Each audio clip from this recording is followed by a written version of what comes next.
देखिए बाबू, math classes में 7th class के लिए सुलभ गणित पार्ट 2 का मेंस्ट्रुएशन सर्किल का 7वां क्लास, ठीक है ना। अब आ जाइए, ठीक है ना। 7वां क्लास है। इसमें जो है 20 नंबर क्वेश्चन में बोल रहा है, लिखा हुआ है क्वेश्चन में, एक तार को 20 सेंटीमीटर व्यास के एक तार को 28 सेंटीमीटर व्यास के एक वृत्त के रूप में मोड़ा जा सकता है। एक तार है ना, इसको एक वृत्त के रूप में इसे मोड़ दिया गया है, ठीक है ना। एक वृत्त के रूप में इसको इसे मोड़ दिया गया है और कहता है इसका व्यास कितना है, 28 सेंटीमीटर। यह इसका केंद्र हो गया, केंद्र से होकर जाने वाली रेखा क्या हो जाएगी, व्यास, ठीक है ना। यह व्यास हो गया ए बी, यह केंद्र हो गया ओ, यह व्यास जो है डी बराबर है 28 सेंटीमीटर, ठीक है ना। यहाँ से यहाँ तक व्यास हो गया। कहता है तार को 28 सेंटीमीटर व्यास के एक वृत्त के रूप में मोड़ा जा सकता है। एक तार है, इसको वृत्त के रूप में मोड़ दिए, इसका व्यास हो गया 28 सेंटीमीटर, ठीक है ना। अब कहता क्या है, यदि इसे एक वर्ग के रूप में मोड़ा जाए, इसे किसे मोड़ा जाए जी, एक वर्ग के रूप में, यानी कि इसी तार को खोलकर इसे वर्ग बना दीजिए। क्या बना दीजिए, इसे एक वर्ग बना दीजिए, ठीक है ना। खोलकर एक वर्ग बना दीजिए, इसका नाम रख दीजिए पी क्यू आर एस। एक वर्ग बना दिए हैं। तो वर्ग में होता क्या है कि प्रत्येक कोण जो है 90 डिग्री का होता है, प्रत्येक कोण 90 डिग्री का होता है। इसके चारों भुजा, यानी कि यह भुजा, यह भुजा, यह भुजा और यह भुजा, चारों भुजा आपस में बराबर होती है, यानी कि यह बराबर यह बराबर यह बराबर यह, यानी पी क्यू बराबर क्यू आर बराबर आर एस बराबर एस पी, चारों भुजा आपस में बराबर होती है, ठीक है ना। खूब ध्यान समझिए। एक तार है, तार को वृत्त के रूप में मोड़ दिया गया है, ठीक है ना। इसका व्यास है 28 सेंटीमीटर। व्यास कितना है, 28 सेंटीमीटर। फिर इस तार को खोलकर इसी तार से एक बना दिया गया है वर्ग। तो कहता है इस वर्ग की भुजा बताइए। खूब ध्यान से बाबू बात सुनिएगा। जिस तार से वृत्त बनाया गया है उसी तार से इसको बनाया गया है, वर्ग को बनाया गया है। यानी कि जितनी लंबी तार इस वृत्त में लगी होगी उतना ही लंबा तार इस वर्ग में भी होगा, ठीक है ना।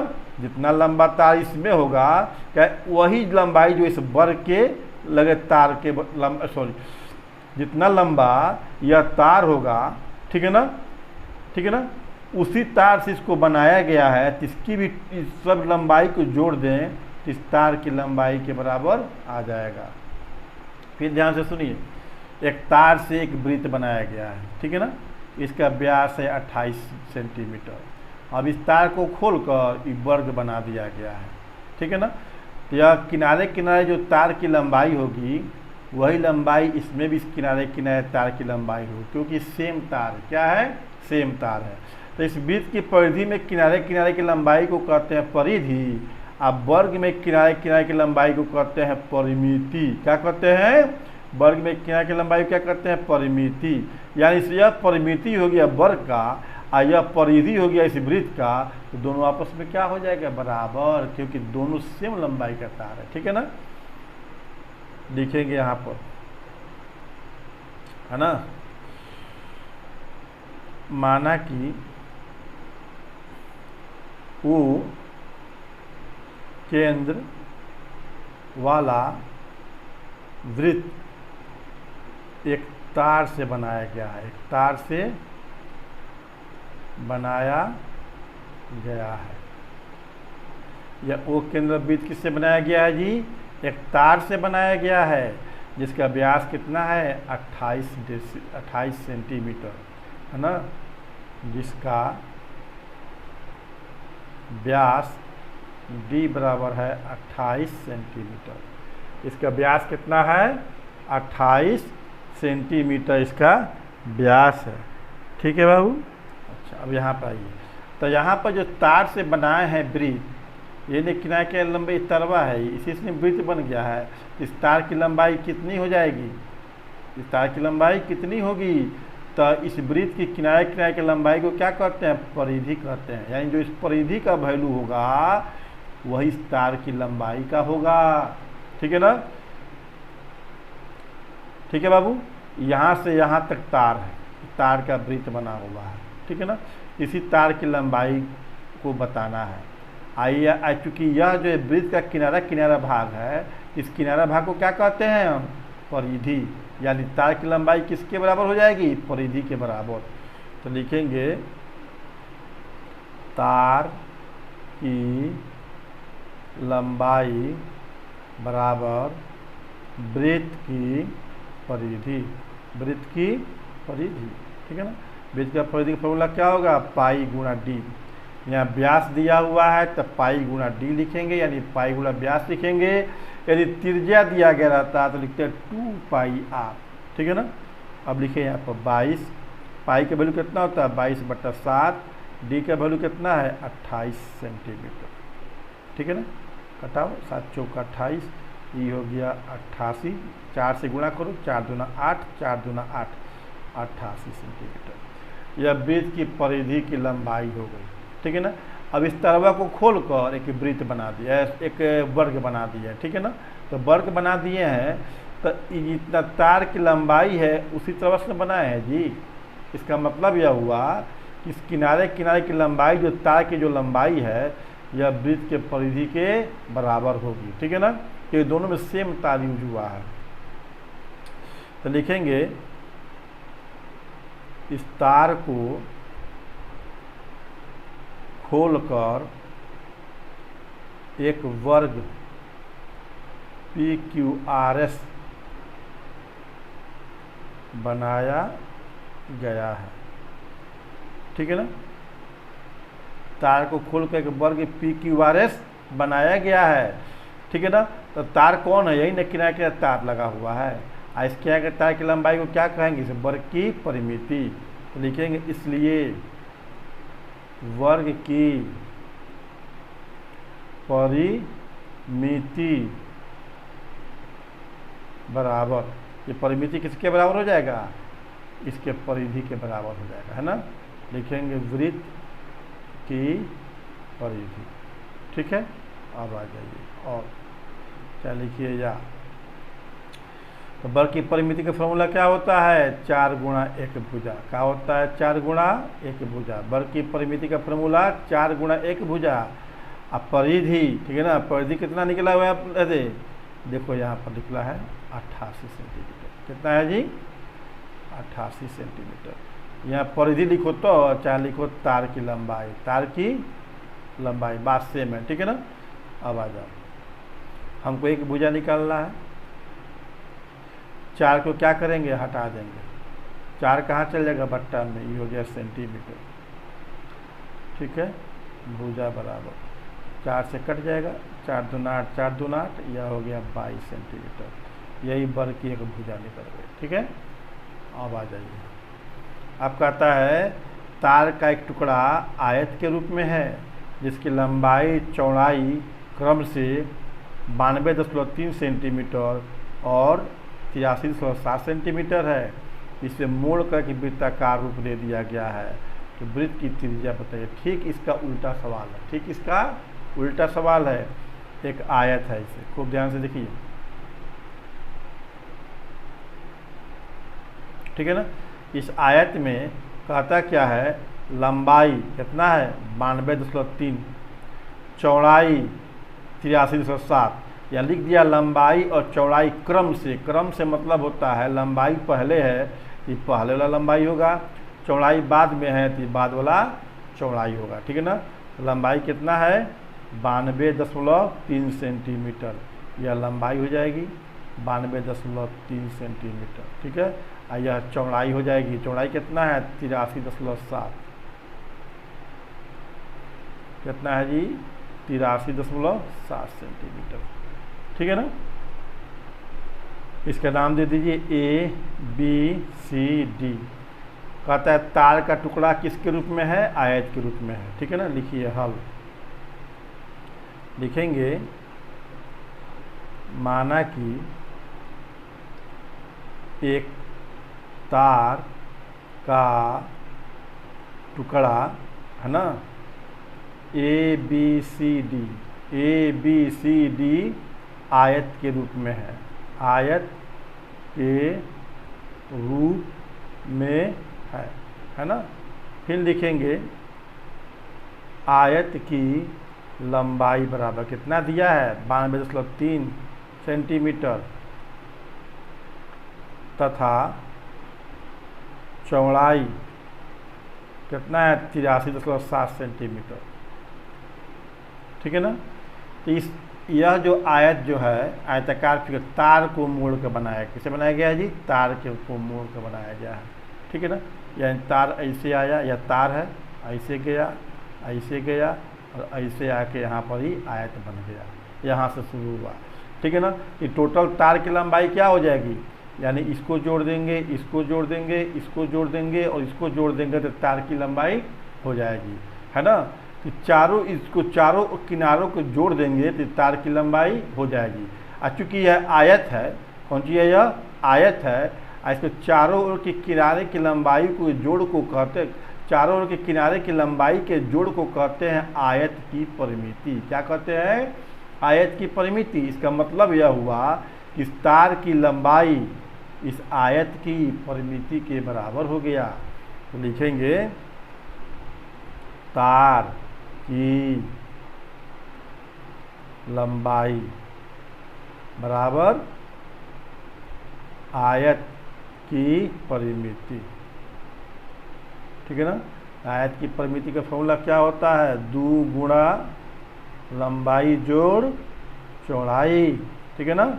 2 गुणा लंबाई और चौड़ाई, 2 गुणा लंबाई कितना है जी 92.3 सेंटीमीटर, 92.3 सेंटीमीटर। चौड़ाई कितना है 83.7 सेंटीमीटर। ठीक है ना। अब इसको जोड़ दीजिए, जोड़िए 7 3 10 दशमलव 3 3 6 और 9 8 17, इतना सेंटीमीटर हो गया। गुणा करिए, 2 6 12 का 2 हासिल 1, दूसरे 14 15 का 5 हासिल 1, 2 1 3। ठीक है ना। एक बार और देख लीजिए कितना है 92.3 है ना, 83.7 जोड़ लीजिए, ना बुझाए तो 92.3 83.7 7 3 10 3 2 5 1 6 9 8 17 1 18। देखो गलती कर दिए, यहाँ पे कितना हो जाएगा 7 3 10 7 3 10 3 3 6 9 8 17 17 ही है। ठीक है ना। 2 से गुणा करो इसमें, अब 2 6 12 हासिल 1, दूसरे 14 का 15 का 5 हासिल 1, 2 1 3, इतना सेंटीमीटर हो गया। ठीक है। अब कहता क्या है कि इस तार को खोलकर एक वृत्त बना दिए। क्या बना दिए यहाँ पर, एक वृत्त। तो कहता है वृत्त बना दिया गया है, तो वृत्त की त्रिज्या बताइए। मान लो इसका केंद्र O है तो ये त्रिज्या बता देना है। मान लो ये P है, ये R निकालना है। ठीक है ना। तो लिखेंगे इस तार को खोलकर एक वृत्त बनाया गया है, वृत्त बनाया गया है, तो बनाया गया। ठीक है ना। इसी तरह वृत्त बना दिया गया है। ठीक है ना। तो कहता है वृत्त की त्रिज्या निकालिए। क्या निकालिए, वृत्त की त्रिज्या निकालिए। तारवा को खोल कर बनाए हैं, तो यही ना किनारे किनारे तार है। ठीक है ना। यह किनारे के तार की लंबाई कितनी है, इतना निकाल दिए तार की लंबाई। इस किनारे की लंबाई को वृत्त के रूप में हम क्या कहते हैं, परिधि। क्या कहते हैं, परिधि। यानी कि परिधि का वैल्यू मेरा इतना हो गया। लिखेंगे यहाँ पर, इसलिए वृत्त की परिधि बराबर तार की लंबाई। ठीक है ना। आइए, वृत्त के परिधि का फॉर्मूला क्या होगा 2 पाई r, और तार की लंबाई कितना है 352 सेंटीमीटर। ठीक है ना। फिर लिखिएगा हमको त्रिज्या का मान निकालना है r का। r का मान निकालना है तो यहाँ से जो है इस 2 को और पाई को हटाएगा, दोनों कहाँ चले आएगा, नीचे बट्टा में चला आएगा। ऊपर गुणा में तो कहाँ चले, नीचे बट्टा में आ जाएगा। ठीक है ना। अब लिखिए यहाँ पर 352, ठीक है ना। यहाँ पर 2 हो गया, पाई के वैल्यू होता है 22/7, तो बटा 7 कहाँ चल जाएगा, ऊपर, आई हो गया सेंटीमीटर। ठीक है ना। कटाइए, 2 एकम 2, 2 से तो 14, 2 छक्के 12, ठीक है ना। 2 एकम 2,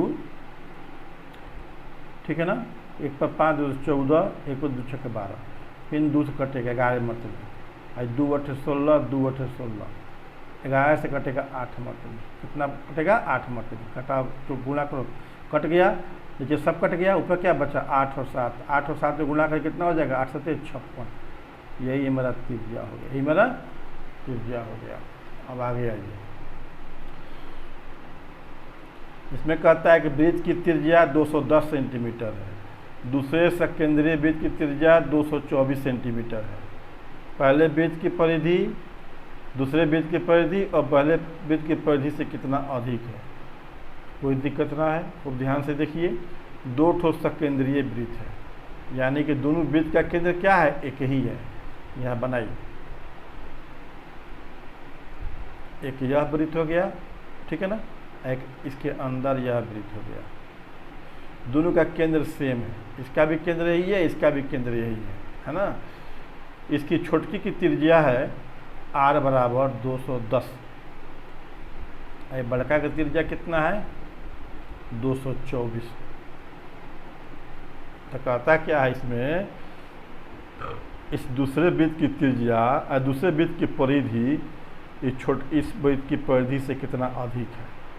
दूसरे वृत्त की परिधि इस पहले वृत्त की परिधि से कितना अधिक है, तो परिधि किसको कहेंगे, किनारे किनारे की लंबाई जो है ना, यही परिधि हो गया।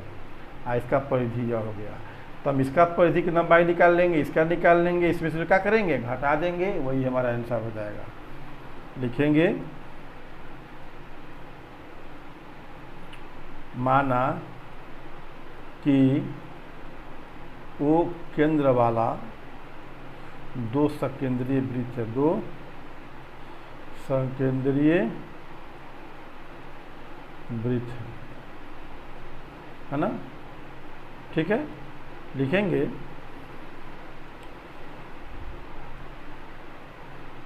पहले वृत्त की त्रिज्या है ना, स्मॉल r कितना दिया हुआ है, 210 सेंटीमीटर। दूसरे वृत्त की त्रिज्या कैपिटल R कितना है, 224, ठीक है ना, 224 सेंटीमीटर। ठीक है, अब दोनों वृत्त का परिधि निकाल दीजिए, घटा दीजिए, बात खत्म। कितना बड़ा है, ठीक है ना। लिखेंगे यहाँ पर दूसरे वृत्त की परिधि, दूसरे वृत्त की परिधि माइनस पहले वृत्त की परिधि, पहले वृत्त की परिधि। इसके वृत्त के परिधि में से छोटका वृत्त परिधि घटा देंगे, तो लिख दिए दूसरे वृत्त की परिधि माइनस पहले वृत्त की परिधि। ठीक है ना। अब इसका फॉर्मूला क्या होता है, 2 पाई r, दूसरा का वृत्त का बड़का r है, ठीक है ना, दे पहले का स्मॉल r है, इसमें 2 पाई कॉमन निकल जाएगा, दोनों में से यहाँ भी 2 पाई है, यहाँ भी 2 पाई है, 2 पाई कॉमन निकाल दो तो यहाँ पर r बचा, यहाँ पर ही r बचा। ठीक है ना। अब आ जाओ, 2 हो गया, पाई हो गया, ये कैपिटल R का वैल्यू कितना है, 224, इसका कितना है, 210, छोटका R का वैल्यू कितना है, 210, ये हो गया सेंटीमीटर। ठीक है ना। 2 हो गया, पाई का वैल्यू कितना होता है, 22/7, अब इसको घटा दो, 4 हो गया, 2 में से 1 गया, 1 हो गया, 2 कट गया, 14 हो गया। ठीक है ना, कटाओ, 7 दूना 14, 7 से 14 कट जाएगा, कटा दो। अभी ऊपर बच गया, इसको गुणा कर दो, कितना हो जाएगा, 2 दूना 4, 4 दूना 8, 4 दूना 88 हो जाएगा, 88 सेंटीमीटर। ठीक है ना। तो दूसरे वृत्त के परिधि से पहले वृत्त की परिधि घटा कितना है, 88 आया। इसका मतलब यह हुआ दूसरा वृत्त का परिधि पहले वृत्त की परिधि से 88 सेंटीमीटर अधिक है। लिखेंगे यहाँ पर अर्थात दूसरे वृत्त की परिधि पहले वृत्त की परिधि से 88 सेंटीमीटर अधिक है।